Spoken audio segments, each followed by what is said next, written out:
ঋণের বোঝায় যারা জর্জরিত, বিষ্ণু ইসলাম চমৎকার একটা দোয়া শিখিয়েছেন। আমাদের অনেকে ঋণের বোঝায় জর্জরিত, আছে না নাই? এদিকে কেউ আছেন? থাকলে হাত তোলার দরকার নেই, থাকলে এই দোয়াটা পড়বেন। এক সাহাবীর নাম আবু উমামা, নামাজের ওয়াক্ত ছাড়া উনি মসজিদে যেয়ে বসে আছে। বিষ্ণু বললেন, কিরে আবু উমামা, নামাজের তো ওয়াক্ত হয় নাই, মসজিদে কি?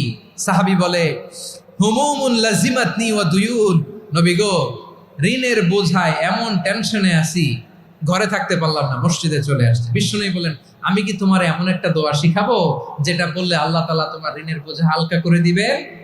আবু উমামা বললেন, ইয়া রাসূলুল্লাহ, অবশ্যই শিখাবেন। বিষ্ণু বললেন, তাহলে তুমি পড়বা, আল্লাহুম্মা ইন্নী আউযু বিকা মিনাল হাম্মি ওয়াল হাযান ওয়া আউযু বিকা মিনাল জুবনি ওয়াল বুখল ওয়া আউযু বিকা মিন গালাবাতিদ দাইনি ওয়া কাহরির রিজাল। ও আল্লাহ, তোমার কাছ থেকে দুশ্চিন্তা থেকে পানাহ চাই, কৃপণতা, ভীরুতা, অলসতা, কার্পণ্যতা, এই সব কিছু থেকে, মানুষের কঠোরতা, আমার উপর মানুষের আধিপত্য এবং ঋণের বোঝা থেকে পানাহ চাই। এই দোয়াটা যখন বিষ্ণু শিখাই দিলেন, আবু উমামা বারবার এই দোয়া পড়েন, আল্লাহুম্মা ইন্নী আউযু বিকা মিনাল হাম্মি ওয়াল হাযান ওয়া আউযু বিকা মিনাল আজজি ওয়াল কাসাল ওয়া আউযু বিকা মিনাল জুবনি ওয়াল বুখল ওয়া আউযু বিকা মিন গালাবাতিদ দাইনি ওয়া কাহরির রিজাল।